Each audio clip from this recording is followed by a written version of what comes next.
In a world overflowing with distractions, we seek meaning. How do we transform ambition into something deeper, into true fulfillment? I'm Sam Pepin, CEO of Course Educa, and I've spent years helping businesses succeed by connecting their goals to something bigger. On the Meaningful Podcast, we explore not just how to win in business, but how to grow as individuals. Through conversation with thought leaders, innovators, and everyday heroes, we uncover the stories that drive us towards something greater. Whether you're striving for success, seeking purpose, or just looking for the next steps in your journey, this podcast is your guide to navigating the intersection of ambition, growth, and meaning. So please join me and our incredible guests as we redefine what's possible in both business and life. Enjoy.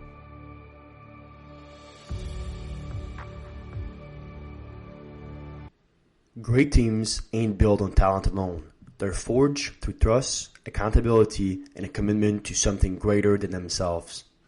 Welcome to the Meaningful Podcast. I'm your host, Sam Pepin, and today we're diving into 3 transformative themes: the cultural advantage in leadership, turning failure into growth, and building winning teams through trust and accountability. Our guest today is Sean Glaze, a leadership expert, speaker, and the founder of Great Results Team Building.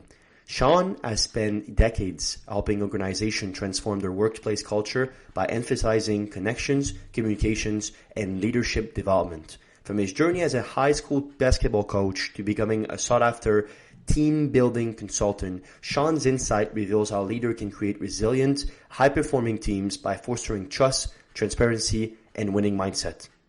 If you enjoyed this discussion, please let the world know with a like, a small review, or even a quick share. Your supports help more people find meaningful content just like this. Let's begin. Mr. Sean Glaze, welcome on the Meaningful Podcast. How are you doing? I am fantastic today, Sam. Thanks so much for having me. Really excited to share, hopefully, some valuable insights with you and your audience. Absolutely. We're so glad to have you here, and what you're doing surrounding workplace culture and so on was very inspiring. So we're very, very glad to platform you. To kick us off, please tell us more about Great Results Team Building. Yeah, Great Results Team Building, and thank you very much for asking, is the company name for the work that I now do, working with leaders and organizations to help develop more effective leaders and hopefully winning teammates, and to give them the insights and the tools to collaborate more effectively, to build trust, to establish and inspire accountability, and to be a far more profitable and productive team. Beautiful. Beautiful. And I love what Henry Ford had to say on this, which is coming together is the beginning, staying together is progress, and working together is success. A lot of what you're doing really transpire towards that quote, which I think is so meaningful. One thing I love to do though with your story, which I really loved, was kind of like the beginning of your journey, from the courts to the boardroom actually, and some of the lessons that you got from being a coach. Obviously, you were a basketball coach for quite a while then, and I would like to hear some of your lessons in what it was to be a coach, and perhaps how does that serves you towards your current role as in the boardroom, perhaps. Absolutely. Yeah. And I find that when I work with leaders, whether it's as a coach or if I'm having a conversation after a conference, you find that leaders come from very different places and walk very interesting paths. And I'm probably a great example of that. My background, honestly, was I spent about 28 years as a high school literature teacher and basketball coach. And it was as a basketball coach, obviously, that you come to appreciate the influence and the impact that leadership and culture have on team performance.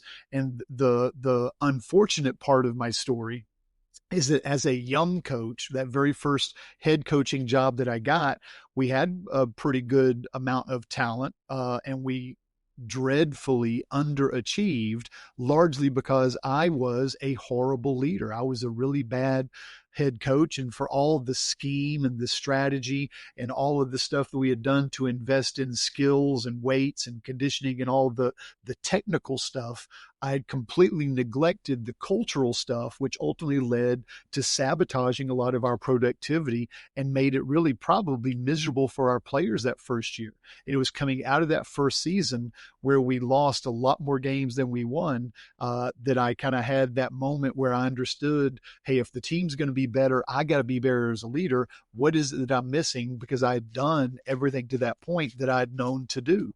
And again, leaders don't intend to be bad, but I think that we only improve when we improve our awareness and we seek out through reflection first, but then through feedback and coaching or mentoring, how can we be better so our people benefit from that?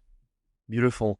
And one thing I love, and I heard you say quite a bit, is leadership doesn't change, right? But a leader is a leader, whatever they are, whatever walks of life they had previously. When you're thinking about how those sports lessons translate seamlessly into team building, team leadership, culture transformations, tell me more about perhaps all that translation goes process wise, I suppose, within the landscape of your work.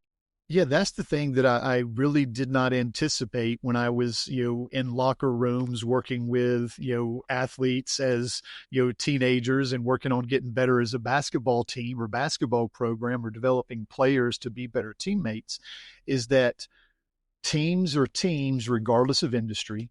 Leadership is leadership regardless of industry. And the same things that made our teams and our programs successful and established a culture where our people and talent could thrive are the exact same things that leaders and teams, regardless of industry, can benefit from. And that's really been the unexpected tremendous benefit that I've had being able to travel around the country and work with different organizations and work with different leaders to apply some of those things, because people don't have the time to fail like I did early on. And so they need to find a way to accelerate their speed and growth and to shorten their path of growth as a leader so that their teams don't struggle as long and as often as mine did. I love the language you're using, the fact of obviously avoiding failure through obviously understanding it through somebody else. I think Mark Twain said that an intelligent man learned from basically his mistake, but a wise one learned from others' mistake, which is quite very very quite clever when you're thinking about failure, and it's a very deeply meaningful word. But I was wondering when you were at that moment where you were failing, and you perhaps had all sorts of self-doubts, and you were talking about the fact that you wanted to become a better leader. How were you able to perhaps take that failure on the chin, rebalance back, become better, and therefore unfold the vision that you have currently?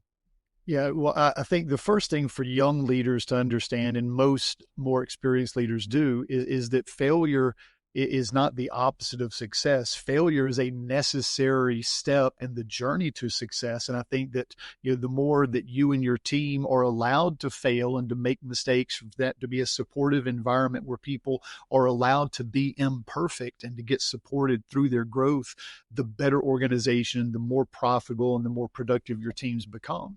And I think that the things that I learned that really made a huge difference for me, Sam, was, my failure first was a failure to connect and focus on the things that would have provided a more supportive and encouraging and development and kind of culture of coaching, honestly, than one of this pure consequences and accountability and my desire to kind of close the gap. And I think that a lot of leaders that I speak with are driven leaders and they want to get the results, and their retention suffers because they're not recognizing their people for the progress that they're making along the way.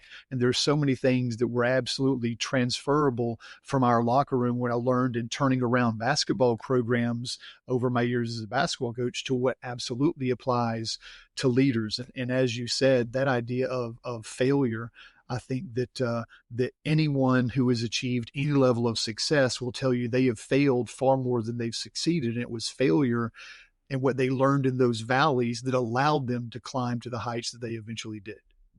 Absolutely. The honest one actually will tell you such things. I'm sure others will try to fake it, but no, you're completely correct. And one thing that you talk a lot about is what you call your three pillar basically systems to what it is to have a winning culture.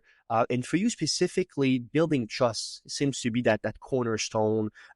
Obviously, trust building, which entails, from my understanding, transparency, consistency, and communications. When you're thinking those topics, obviously quite heavy out of itself, kind of like as singular pillars. But to start us off, how when you're thinking about this process holistically, tell me more about how that basically helps for strong relationships and high performing teams. Yeah, well, let me kind of give you a little bit of at least a brief synopsis of what oftentimes I'll present in conferences or to organizations regarding that kind of system of building culture. And in my book, Rapid Teamwork, and you can find my books and everything at my website, Great Results Team Building. But I want to make sure I make this as valuable a conversation as I can for your listeners, and I will introduce the cheesy, silly, simple acronym, which is a 5-part. And I basically talk with leaders. Listen, there's 5 areas of culture that you need to intentionally invest in if you really want to build an environment where people can thrive. And those 5 areas normally identify 2 or 3 areas where people are doing a fantastic job, and it very simply validates what they're doing well. But they also recognize oftentimes that, okay, in that list of 5, there's maybe 1 or 2 areas where I've neglected, and that's the opportunity for me to continue to build a culture where I'm going to not just get the results, but hopefully the retention that allows the sustained results. And those 5 areas is the acronym, the word great, and great team culture is based first upon goals. You need to clarify what is it that we're here to accomplish? Why are we here together? Because a team only exists because they have a compelling common goal, because they have a shared purpose that they all seek to contribute to. After you've identified that goal, the next is, have you invested time in relationships that do build that trust that you speak about? Because trust is going to be the foundation, and those goals and the desired achievement that those relationships are responsible for supporting. Those are the 2 parts that make the last 3 parts possible to give any attention to at all. Because you don't have a goal and you've not built relationships, people aren't going to be bought in for the other parts of that recipe.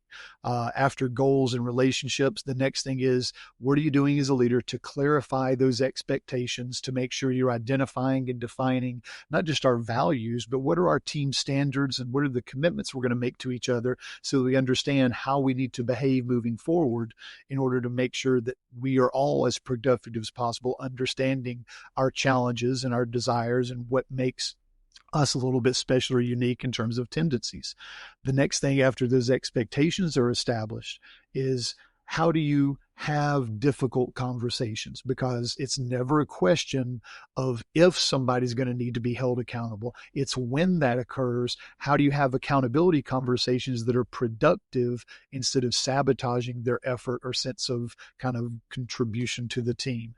And then finally, after you've got the goals and relationships and expectations and accountability, have you taken time, not just waiting until the end of the project or waiting till the end of your season to celebrate, but are you taking time along the way to recognize progress? Because a sense of progress is one of the greatest motivators that you have as a leader to make sure your team sustains and kind of feels fueled throughout that process. And I found that as I go deeper, obviously when I'm working with leaders and organizations, but those are kind of the 40,000 foot view of the 5 areas of culture that ultimately I think any leader needs to focus on, and can kind of reflect on which area they're doing well and where there's opportunity. Yes. I think it was Stephen Covey actually said that trust is the highest form of human motivations. It brings out the very best in people, and it's very interesting because I see this every single day. The organization in which can not only trust themselves in their ability to serve their clients and serve the world, but also internally have these trust systems where everybody understands their roles, everyone understands the expectations and what is necessary for us to achieve them in a very, very much of an all-encompassing lens instead of this individualized basically perspective. One thing that is interesting for us to dive deeper in is transparency. One thing that I hear a lot, specifically these days, is how transparent can you be? When to be transparent? There's definitely a balance into how much transparent you are, and definitely how you communicate it. Where do you draw that line, and help us understand perhaps the best practice concerning transparency? I think that there is certainly a line for leaders. The problem is, I think oftentimes, especially leaders who are far more focused upon a goal than relationships, because based upon personality styles, we have that tendency to focus more upon people or more upon tasks. But I think that idea of recognizing where that line is for you and understanding that sometimes you can overshare and you don't want to be that leader who is sharing, some issues that would be inappropriate for professional conversations. But I think more often than not, sometimes we undershare and we don't give people an appreciation for who we are and what we value as individuals, and to let them see us as people who absolutely care about the goal that we're here to accomplish together. But I want to make sure that you understand that as a person, that my values, and I think that oftentimes, values are unbelievably important for leaders to identify, not just the team's values or the organizational values that we want to define by behaviors, and this is how we do things, but these are my personal values, and this is why team is important to me, or this is why family is important to me. And if you need to take that time off, here's why I absolutely think it's important for you to be able to do that. And I'm going to support you, and we're going to make sure we find a way for you to get to that graduation or that person's situation. And I think that having those conversations ultimately is part of what transparency contributes to, but you don't want to overstep those lines to the point that you believe that the person who is maybe beneath you in terms of authority or position feels uncomfortable in some of those conversations. Right, absolutely, and then that's very important. The fact that we manage a company not only top down but also bottom to top, and have a way in which we can encompass some insights, some feedbacks from everybody. I'm a very true believer in what we call circular organizations. Something that you talk significantly about, obviously, with being consistency. Truly, what I found is, if you're not consistent, not only within the objective you have, but how you apply them, and most importantly, to the consistency towards expectations, depending on the role, depending on the demands, obviously, of that request. That's the quickest way, actually, to lose anyone's trust. You become unreliable. You become somebody in which talks from the two sides of his mouth, as we like to say in French. And when you're thinking about not only what it means to be consistent, but in the ways in which leaders can practice this virtue of consistency, what do you think has worked best within the span of your career this far? I think trust, as you mentioned, is such a huge part of building a culture. And I think that it envelops every area of culture, because people need to be able to trust you, not just to clarify the goal or those expectations, or to build relationships where they feel that they understand who you're going to be, and that you are, positively predictable. People don't want that person, they show up to the office or they show up to a meeting and they don't know what tone or what level of emotion their leader is going to have in that moment. I think consistency can be unbelievably powerful in establishing trust. One of the things we shared with our athletes that I think absolutely translates into every industry is the idea that championship teams, that championship level athletes or salespeople or leaders do consistently what average performers do occasionally. And I think that idea of, even when you don't feel like it, do you do things because you understand people are depending on you? I think that idea of, you realize who the best teammates on your team are by what they're willing to do that they don't enjoy, but they understand it's part of that the team needs. And I think one of those, I'm a huge collector of questions, Sam, and I know that you love quotes. I love quotes, obviously, having taught literature for years. But I've collected questions more than I've collected quotes over the last few years, because I think that the better questions we can ask ourselves and the better questions we can ask our teammates, the better results and relationships ultimately we're going to have. And one of the most powerful questions that I share that I think does help to build trust and build consistency is, what does the team need? Not what's convenient for me, not what would be easy today, not what do I feel like, but what does the team need from me in this moment? What does the team need before this meeting? Where's the team need, maybe without having to ask, that I need to make sure I'm taking the initiative for? Because I think all of those things would contribute to the trust that you want to establish in those relationships. Yes. It was always very interesting to me, because what I found was, if you want a better answer, ask better questions. You were talking about just how important questions are, and it is the pinnacle of communications, not only for self-reflections, but also just for the sake of having a meaningful conversation in the first place. You were talking about how different the elites, the great people, basically train compared to the good ones. I don't recall his exact name, but I was taking a look at a very, very interesting leadership seminar, and he was talking about the fact that the average people basically train, average athletes in this case, train themselves to just stay relevant, right? Just stay in the game, just survive. Then you have basically a very, very few portion of it, which are great players, and they train to win. They train as a very, very hard and train to win so that they can basically build a legacy and have others basically understanding their value. But there's very, very selected few, all right, the 0.001% that train to dominate. They train so hard that victory is not only an option, it's a must, but that victory over and over is a process that they cultivate. And I was wondering, obviously, since you were working with quite young adult and quite young, basically, sports athletes in generals, is it, as a coach, are you able, or even as a team leader, how can you perceive those in which have that special je ne sais quoi, this little magic dust of just, hey, this person is prone to more? How do you have any insights on how we can identify those people?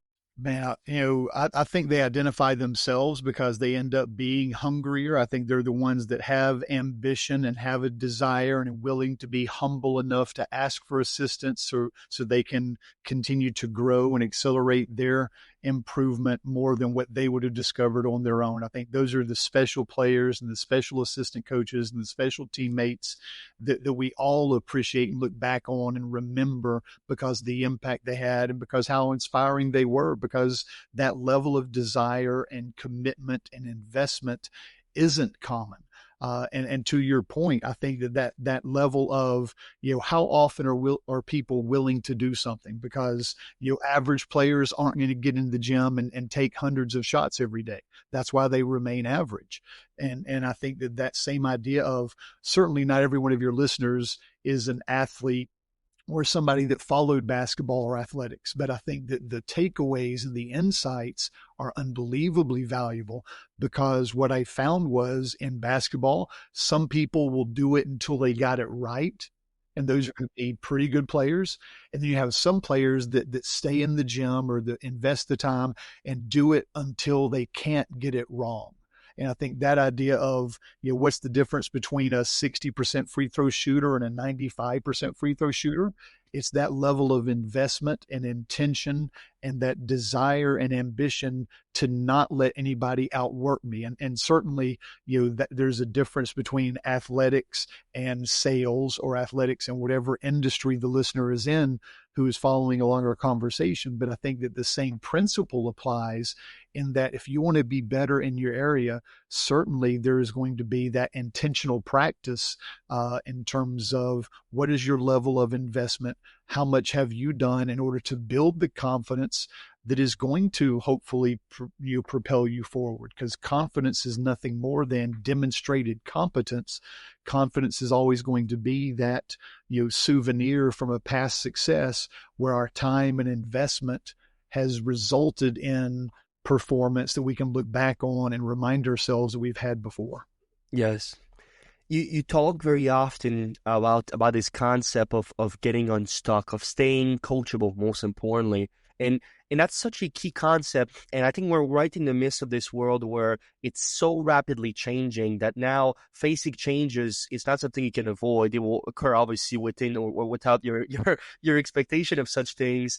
And one thing that I always admire about leaders is their ability to mold themselves and adapt in face of change, because that's very uncomfortable for most people. Obviously, you have the very famous Charles Darwin's quote, which is, "It is not the strongest of the species that survives, nor the more intelligent, but the one that are most responsive to change." And when you're thinking about staying coachable and what it means to, even if you're great, this urgency and this hungerness to become even greater, how do you keep that fire basically within people, and how can people engage more into this concept of staying coachable for their own good?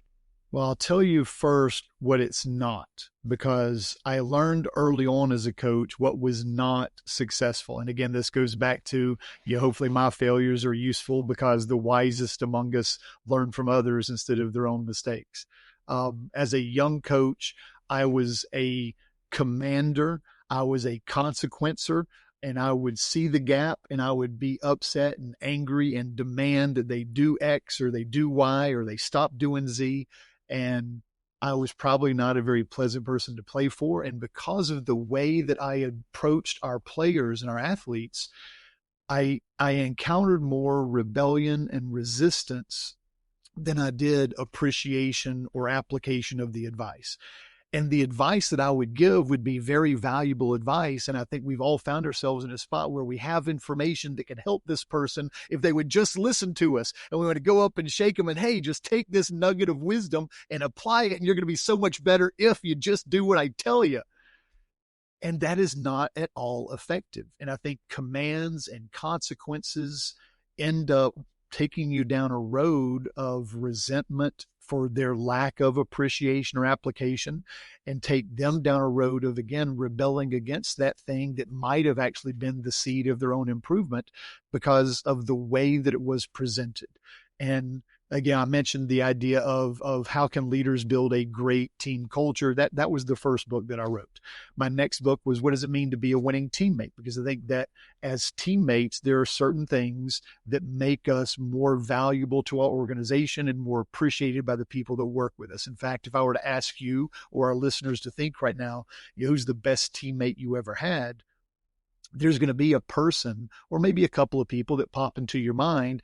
And what I found is it very rarely has anything to do with their technical skills. None of my athletes, when I would ask that question and we're developing their understanding of how much peripheral, interpersonal stuff matters in a culture, nobody ever answered that as a player saying that, Tommy was a really good shooter or Susie was a really good rebounder. It was always the stuff that they were capable of doing as well. When I work with organizations, regardless of industry, and I ask that question, it's never, oh, Steve's really good at Excel spreadsheets. It's, you know what? He was so good with people. He was so supportive. He actually went over and above, and he was so trustworthy. He was so trust willing.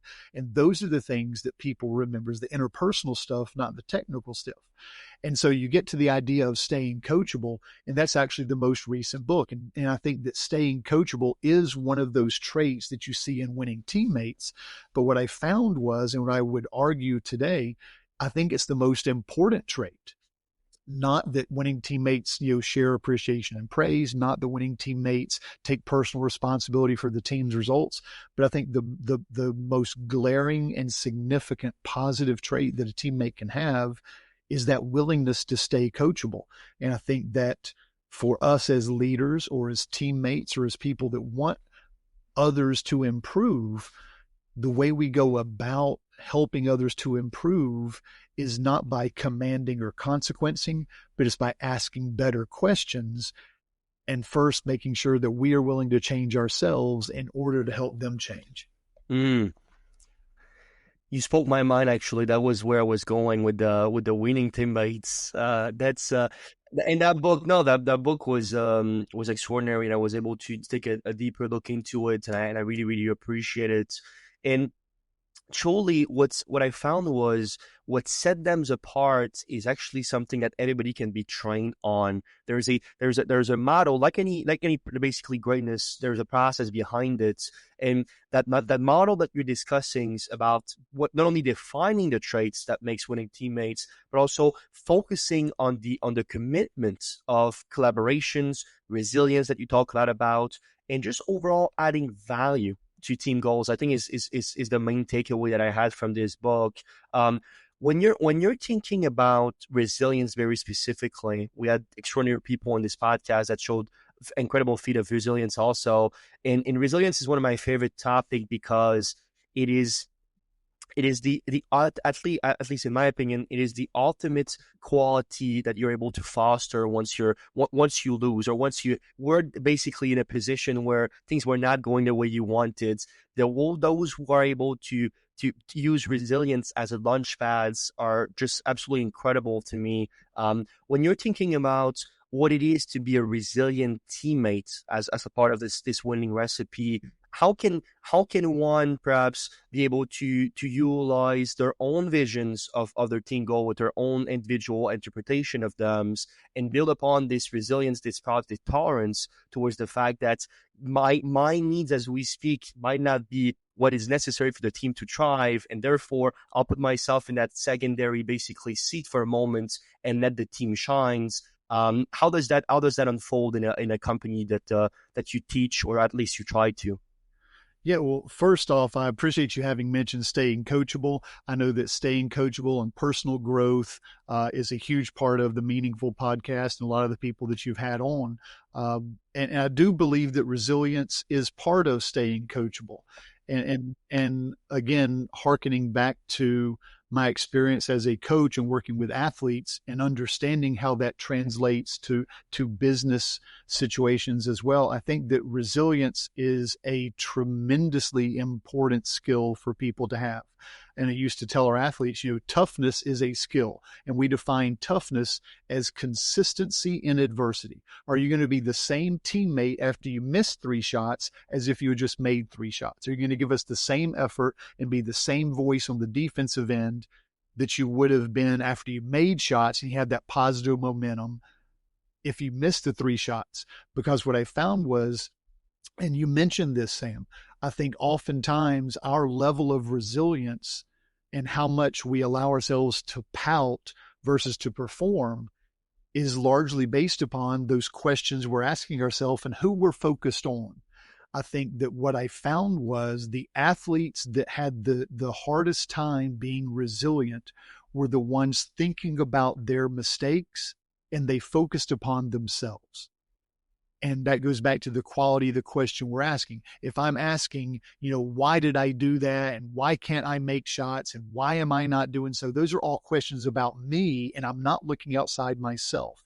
And I think the best teammates, whether it's in athletics or in business, the best teammates don't just focus on themselves. They focus outside themselves to be a valuable contributor to something larger and more significant than just themselves. And so the question shifts from why can't I, or why am I not, to what does the team need? And after I've made a shot or after I've missed a shot, what the team needs is the exact same thing. They need my effort, they need my voice, and they need my enthusiasm, they need my example. And I think it's the exact same way in any circumstance in business, where as a salesperson or a leader or a teammate, you're always there in service of others. And if you're thinking about yourself, you're going to be far more likely to pout. If you're thinking about others, you're going to be far more likely to perform, to serve and support them. Yes. I am a true believer that the strength of the members is the team. That's what the team is composed of, is that individual strength in which combines become a collective strength. One thing that was always interesting to me when you were talking, which you don't mention it by vocally, but I think that it's down dancing around this topic quite a bit, is accountability. It's this understanding of, let's say I missed a shot. I'm accountable to not only basically be able to get over that, obviously for the good sake of the team, but also an understanding of, if next time I'm open in the corner and I'm a good 3-point shooter, I may have missed the last 3, but I must shot this one because that's the best shot at that precise moment. Or even kind of like the chess perspective, where you will inevitably be making a mistake at one point, but in this precise position, what's the best move on the board? I think a lot of that comes with accountability and ultimately leaderships. When you're working in a workplace where a lot of these components are colliding upon each other, there's different personality, like I said, that also is involved within it. How are you able to fix underperformance? How are you able to, in your words, what's most important to be able to say, well, as we speak right now, X is going well, Z is going terribly wrong, and how can we fix that in a meaningful fashion? Yeah. So, and every business person listening who is a leader or a teammate in any organization, there is probably something that you're showing up to where there's a squish moment, that where you step into, and I talk about in one of my speeches, Sam, about you having a squish moment where there was a leak and there was a flood in the first floor of my home, and you don't expect there to be that issue. And you realize that there's a problem that you've got to deal with that you didn't anticipate, but that is always a symptom of something that happened before. And I think that oftentimes our awareness as leaders, we go from unaware to we realize that we're aware of aware of a symptom, but that symptom is really just the face of a problem, and we need to address the problem. It's kind of like, I can clean out a spider web every single morning for 2 weeks, but a spider web keeps coming back until I take care of the spider, right? And I think that sometimes we get focused upon, when we finally do notice the issue or the flood, we want to focus upon the symptom instead of the problem. And I think that the thing with accountability is this: certainly the single most important person you will ever hold accountable is yourself. And I think that personal accountability is always going to be driven by empathy. Am I noticing how what I'm doing is affecting somebody or something that I care about? And if I really care about a person and understand my impact on them, and I care about an outcome and I care about my impact on that outcome, I'm going to hold myself accountable. Now, where you're talking about accountability is, or as a team member or as a leader, how do you have those conversations where you try and hold somebody else accountable? And I don't know that we can necessarily hold somebody else accountable. I think it's their job to hold themselves accountable. What I think we can do is we can point out, here's the behavior, here's the impact that it had. What do you think that we can do differently, or that you could maybe do differently in order to change that? And what we talked about a lot of times in our programs that I think definitely applies to business situations is the following. I never wanted to punish bad results. We had players who would put in hours of time in the gym, and I absolutely trusted them because they had invested time in making themselves consistently good shooters. Consistently good shooters. If you look at the NBA, Sam, the best shooters in the world miss half their shots, right? And these are people who spend literally hours in the gym and are taking thousands of shots a week, and they're missing half of their shots in competition. So I never wanted somebody to focus upon the result in the midst of the game. If they had put in the time, I wanted them to understand that if you had the green light for our team as a shooter, I wanted you to never be upset about a miss.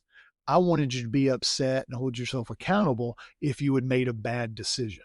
Now, if you had made a bad decision to take a shot that wasn't a good shot, that was contested, or that wasn't a shot that you were actually very competent at, well, that wasted the team's opportunity, that possession. And that's something you should hold yourself accountable for and will need to talk about, because you robbed an opportunity from your team members instead of making a better decision.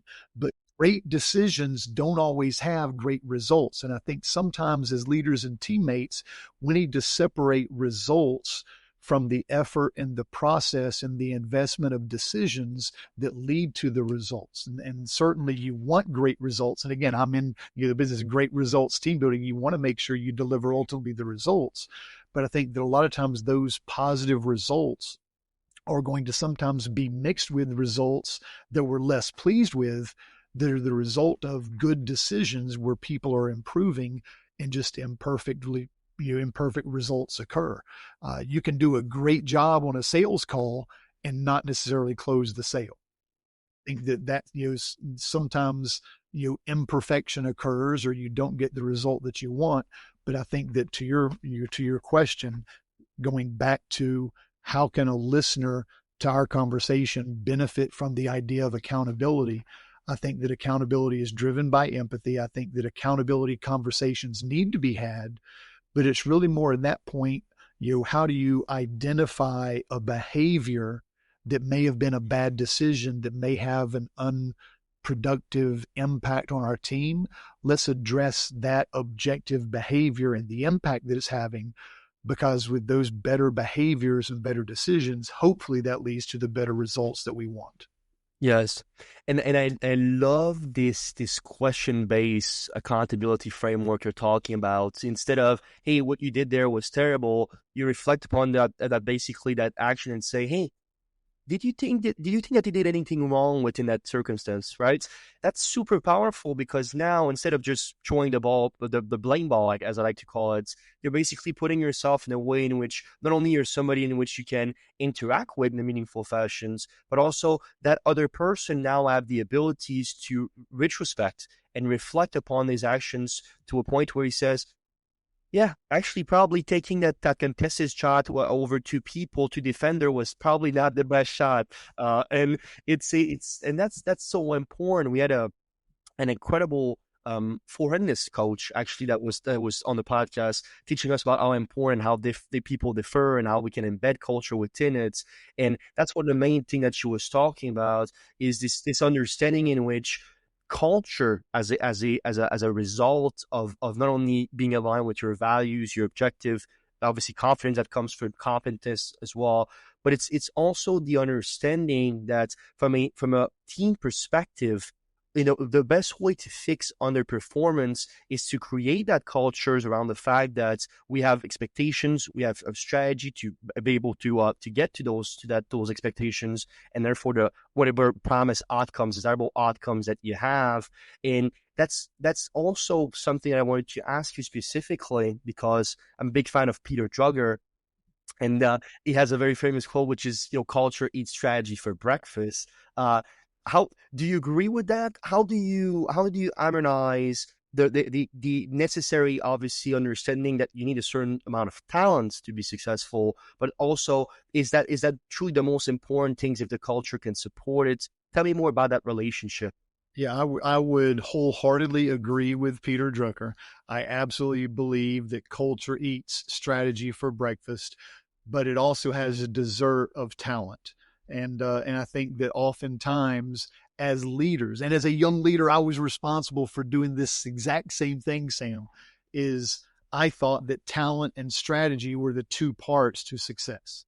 And we had pretty good talent. And man, I was so proud of my X's and O's and the scheme and the strategy that my players were there to implement, that we had practiced during practices prior to our games.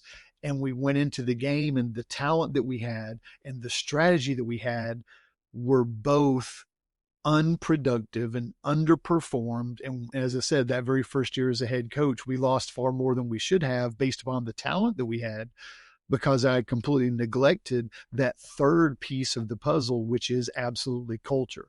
And culture is what allows your talent and your strategy to succeed, or culture is what drags down and sabotages that same talent and strategy, because talent and strategy are essential.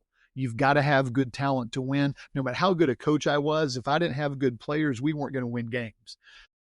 And you've got to have good strategy. If you have great players that are just running blindly up and down the court and there's no strategy, that talent's wasted. So you got to have talent and strategy for sure. But I think that culture is ultimately the thing that allows that talent and strategy to succeed and to sustain success over time, because you do build in, as you mentioned, those systems of expectations, those systems of interactions that you have with people, to have those feedback conversations and to make sure that they feel appreciated and seen for their contributions, to make sure they're continuing to grow instead of getting complacent, that they are staying coachable to fix those little pieces that help them to be better so the team continues to improve. And I think that culture is absolutely the reason that my teams later in my career hopefully overachieved. It is the reason that organizations do so as well. Imagery speaking, do you think it would be fair to say that from a foundational standpoint, that foundation is culture that is needed to be supporting and build upon talent and strategy? Would that be fair as a framework of reference to just better understand how that those interconnected but also unfold within any organization? Yeah, we used to say that talent was our basement and that culture and character established our ceiling.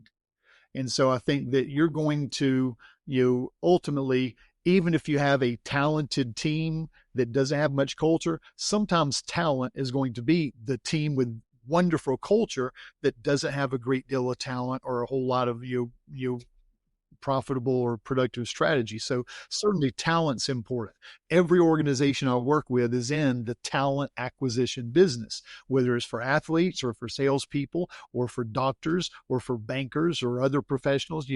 We're all in the talent acquisition business, but talent and strategy alone aren't going to create that sustained success. And even more importantly, you're going to actually lose results because great talent, if they're not having a good day, if they don't feel appreciated, if they don't think that people are being addressed for poor behavior or that bad behaviors are being tolerated or they're not being supported, I think that culture is one of those things that causes good talent to sometimes go elsewhere if the culture is not where it needs to be. I love it. I love it. So the talent's the basement, and therefore your ceiling is surrounded by culture. Very, very similar to John Maxwell, actually, Law of the Lead, first law of leaderships, right? Talking about how that he qualified of leaderships, but also culture and so on. Those are all synonyms, or at least intertwined within the same concepts, submerged within the idea of you having a ceiling in the first place. One thing that I love to talk to you about is conflict resolution. I see this being basically talked about quite a bit, but so many ways in which you want to solve it.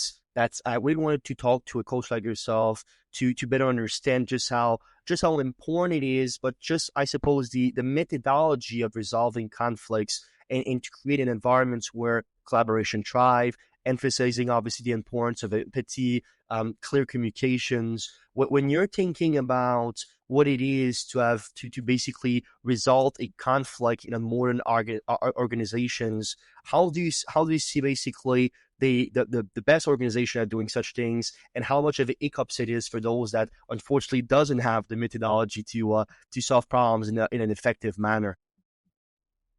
Yeah, I think when you talk about conflict resolution, the first thing that I would mention, because I will sometimes have prospective clients call me, Sam, and they'll say basically on the phone, "Hey, Sean, we've got an issue. We've got conflict on our team. We need you to come in and work with our team and do some team leadership stuff because we're dealing with conflict." And the first thing that I would mention is, on high performing teams, you absolutely have conflict. The teams where you don't hear conflict are the lesser performing teams where people are biting their tongue and not sharing ideas or opinions. And when you don't hear dissension, when you don't have disagreement in your meetings, when you don't have discussion around things and people just nod their head and kind of coolly agree because they're not invested, those are the worst teams to be a part of. You want conflict on your team.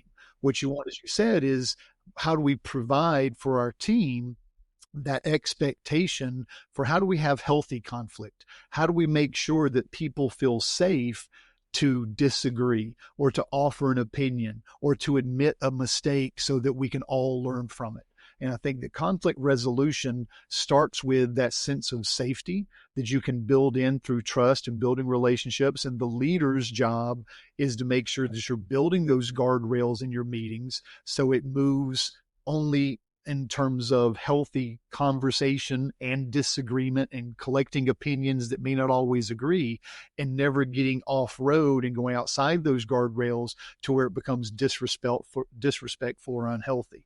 As long as we're addressing the project or the question or the challenge and we're getting opinions about how we might be able to move forward more productively, I want to collect as much information as possible. I want to make sure I get as many perspectives as possible.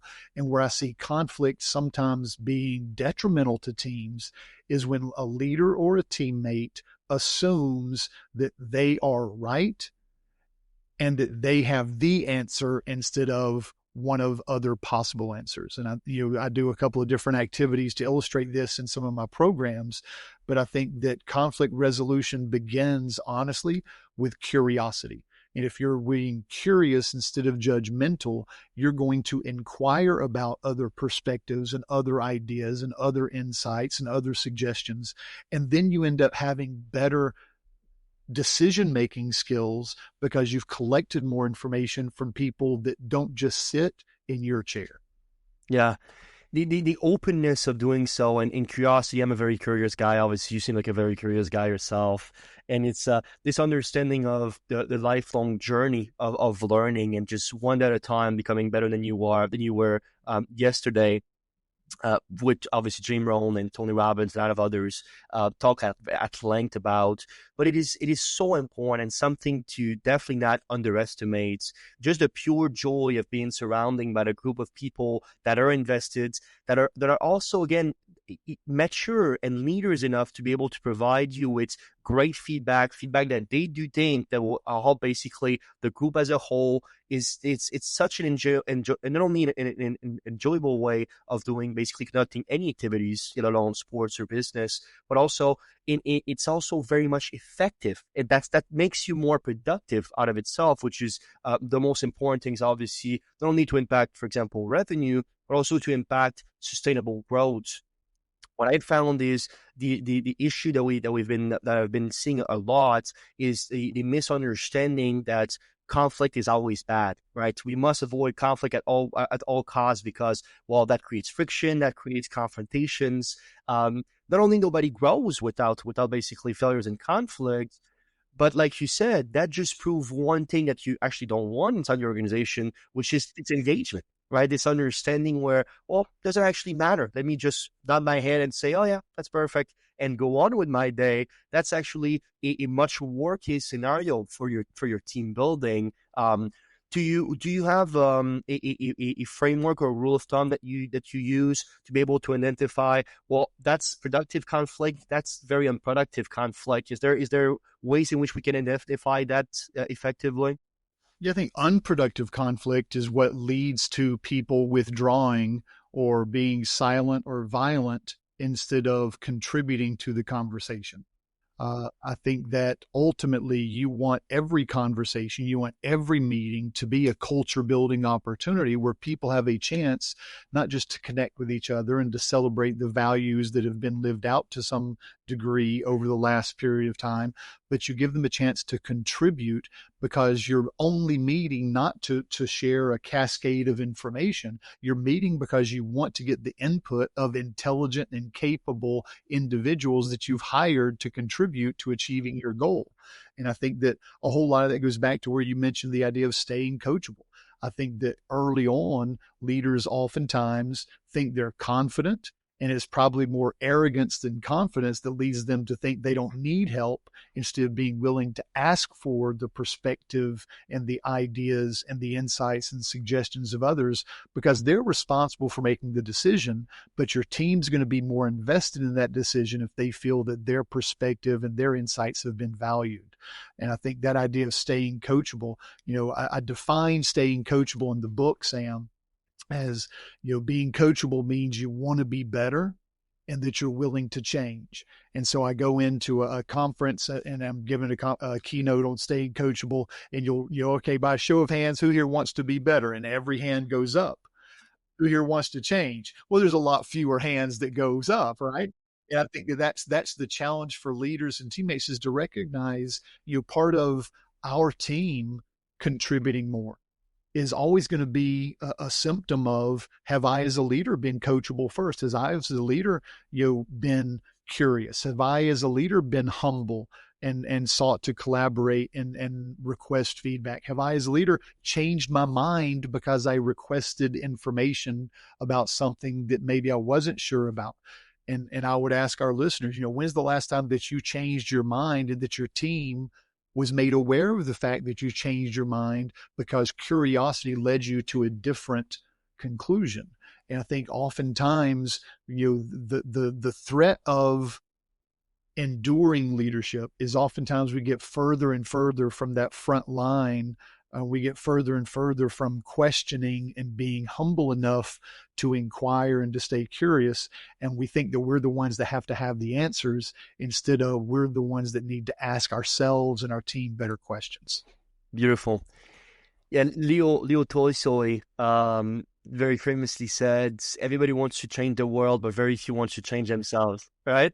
And that's such a great insight, because that frictions that we have in this kind of like internal narrative of, actually, well, I'm comfortable where I am. Why should I need to change? Why should I want to change? Perhaps even better is something that is, I think, to the detriment of a lot of people's growth, not only professional growth but personal growth in general.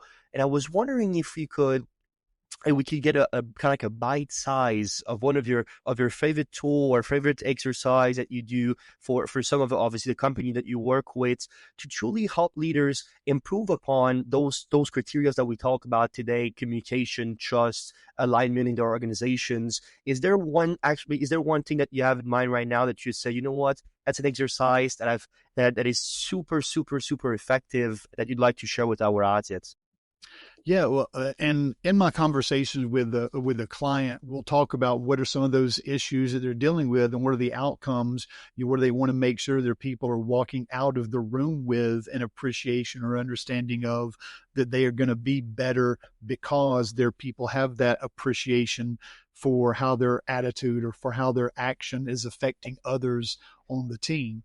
And sometimes that has to do with personality styles, and sometimes that has to do with accountability, but very often it has to do with the impact of collaboration. And early on in a lot of the different activities that I'll facilitate, even during a larger speaking event, Sam, one of the activities you can implement is, I've got a quiz that I'll give, and it's just, a one-page kind of list of questions where people have to figure out, what does this kind of phrase mean, and it's something that they'll be able to get 2 or 3 of them on their own, but there's a list of about 20. And if you're just trying to do it by yourself, you're not going to be very successful. But the major takeaway from that activity, when they go through the second round of it and they have a chance to work with other people, is that the people they work with are the ones that are convenient and comfortable and already trusted connections.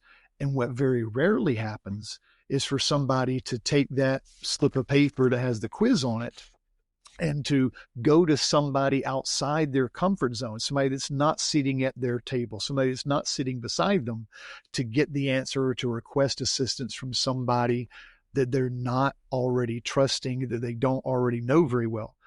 And the thing that I think highlights so very well is that even in your organization, the exact same thing happens, is that people are not willing to share or request information. People aren't willing to share their mistakes or ask for, suggestions or advice, unless it's somebody that they have already built a relationship with. And so, especially on teams and organizations where they're remote or where they're hybrid, that value of trusted connections and being intentional as a leader or an organization about helping those people who do need to depend upon each other and do need to share information across divisions. How are you actually implementing opportunities and building experiences where those people can build connections and get familiar with each other and establish a trusted relationship, so that they do, outside of the team meeting, feel comfortable sending a text or sending a Slack message or sending an email to ask for help or to offer an insight or a solution that they know the other person might need, just because they understand their challenges a little bit better because of that familiarity. And I think that certainly the idea of a very, very simple activity having a significant kind of ripple impact in terms of how people respond and return to work and what their behaviors and assumptions are afterwards, is ultimately the reason that I think that people continue to call me in. Fantastic. I'd like to conclude with kind of like the legacy of great leaderships. We've been seeing now decades and decades, and actually centuries of great leaderships. Some of my favorite authors and some of my favorites philosophers, obviously thousands of years old now, which is quite fascinating that we can still learn from those timeless wisdoms. When you're thinking about within that industry of what it is to be in leadership, what it is to be obviously consulting and helping people alongside that topic, what do you think is next? How do you see the future of leaderships and the way that we cultivate environments in which we can learn from different tools, we think about AI, think about autonomous agents that is coming, think about all these things that will drastically change how we operate, specifically in small to medium-sized businesses. Tell me more about perhaps how you see that unfolding, and how can we make sure that leadership stays meaningful and still stays impactful? I love that question, and I'll probably be less concise than I would like looking back upon my answer. But here's what I'd love to share. I do not believe that AI or technology, or as much as I love to write and read books, even books, are going to ever have the impact that leadership does. And my definition of leadership, when I'm working with an organization, is leadership has nothing to do with the position or title that you have. Leadership is very simply the influence of your interactions on others. And for some organizations, my interaction has a negative impact, and that's negative leadership, and it ends up sabotaging performance. But in the best organizations, regardless of the title or the level of authority someone has, a great teammate is somebody who is intentional about leading because they understand that their interactions influence others in their behavior and their emotion and their investment and engagement moving forward. And I think that all leadership, if it's about the impact of our interactions, then my job as a leader is to make sure that I realize that the people I interact with are going to be better, not just because they read a book and decided to implement something, not just because they read an article on the internet or saw a statistic that might be significant. People are largely better and take different action and have a greater awareness of themselves or their team or their surroundings when somebody has a meaningful interaction and a conversation with them where they started off being curious, and that curiosity led to a connection where there was enough trust that I was willing to accept the advice or the insight. And that's the thing that tremendously changed the trajectory of that person's career. And I think that when we as leaders, regardless of position, understand that it's those interactions we have every day, it's the connections we build and the trust we establish and the insights and advice and encouragement that we pour into others that ultimately change the trajectory of not just their professional lives, but the legacy that they leave behind as well. Beautiful. What you leave behind is woven into the life of others. Mr. Sean Glaze, was an absolute pleasure to have you on the Meaningful Podcasts. Thank you so much for your time, insights, and just likability. It was just a very enjoyable conversations. I'd love if you could share some of your last thought with our audience. Yeah, well, thank you so much for having me, Sam. Again, it is absolutely an honor to contribute to your podcast. I think you do a fantastic job. Appreciate you sharing the quotes that you do that are certainly relevant. I would love for your audience to connect with me. They can find me online at Great Results Team Building, on LinkedIn at Sean Glaze, on other stuff at Lead Your Team is normally my handle for Twitter or Instagram, etc. And if I can ever be a resource for them or their organizations, know that I would absolutely be honored. And the one thing that I would leave behind is, again, I think that we are all called to lead, and every individual on a team has a profound influence on that team's performance based upon the level of investment and intention that that individual brings. And again, the quality of your interactions determines the quality of your leadership, and every person is a leader. So as you leave this podcast and go into your office or go into whatever organization you're a part of, please know that the ripples of your interactions will absolutely be significant moving forward. Thank you for spending your time with us today on the Meaningful Podcast. If you enjoyed this episode, please leave a review or share it with someone who could benefit from it. And always remember, your story matters. Make it meaningful. We hope to see you next time.